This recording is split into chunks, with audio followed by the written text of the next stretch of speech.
தம் கிருபை பெரிதல்லோ என் ஜீவனிலும் அதே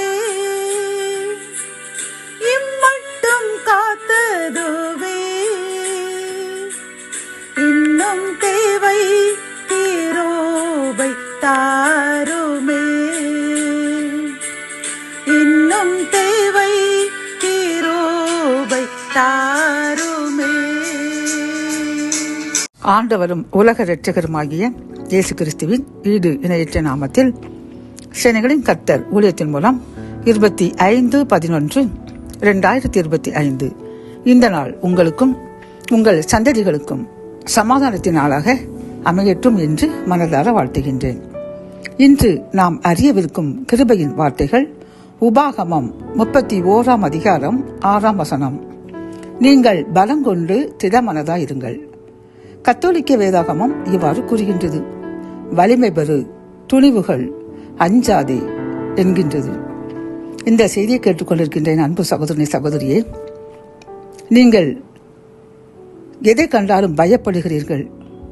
முதலில் உங்கள் உயிருக்கு ஆபத்து வந்துவிடுமோ என்ற பயம், பிள்ளைகளை குறித்து பயம், அடுத்தவர்களை குறித்து பயம், அதிகாரிகள் குறித்து பயம், இப்படி எல்லாவற்றிற்கும் நீங்கள் பயந்து பயந்து எப்படி இருக்குமோ என்று வாழ்கின்றீர்கள் அல்லவா?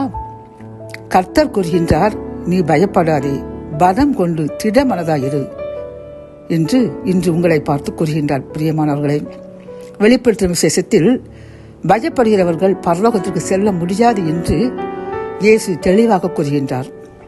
ஆகவே நாம் பயத்தை விட்டுவிட வேண்டும்.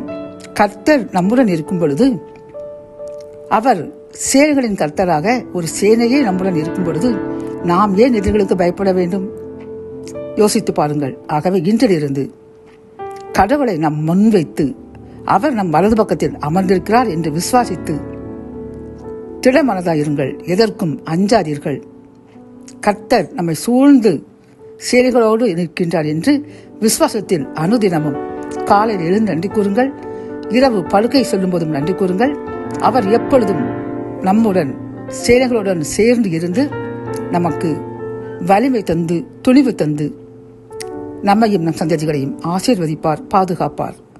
ஆகவே இன்றிலிருந்து பயப்படாதீர்கள், அஞ்சாதீர்கள். அப்பொழுதுதான் கர்த்தரும் உங்களுடைய விசுவாசத்தை பார்த்து உங்களுடன் இருந்து எல்லா தீங்கிற்கும் விலக்கி உங்களை பாதுகாப்பார். ஜெபம். என் அன்பு தகப்பனே, இந்த கிருபையின் வார்த்தைக்காக நன்றியப்பா.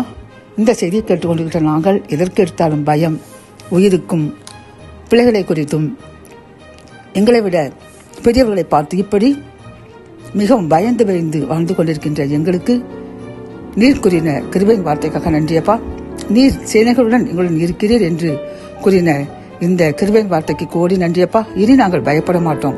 ஒரு சேனையே எங்களுடன் இருக்கும்பொழுது நாங்கள் பயப்பட வேண்டும் என்று யார் யாரெல்லாம் இந்த செய்தியை கேட்டு துணிவு கொடுக்கின்றார்களோ அவர்களுக்காக ஜெபிக்கின்றோம். வலிமை பெற செய்யுங்க, கூட இருப்பதை நிரூபிங்க. பயத்தின் ஆவியை எடுத்து போட்டு தைரியத்தின் ஆவியை நிரப்புங்க. மீட்பர் இயேசுவின் மூலம் ஜெபம் கேளும் நல்ல தகப்பனே. ஆமென்.